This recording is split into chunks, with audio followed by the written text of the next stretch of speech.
In today's video, I will walk you through how to boost your Telegram group.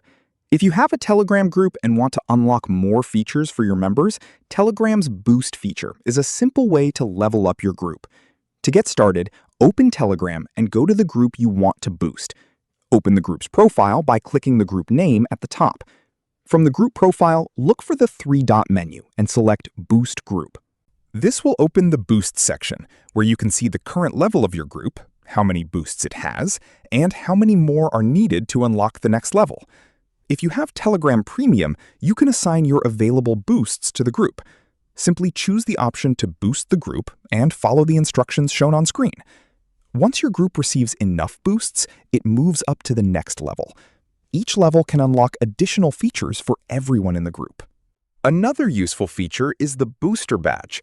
Members who boost your group can receive a special badge, and admins can also configure certain permissions for boosters depending on the group's settings.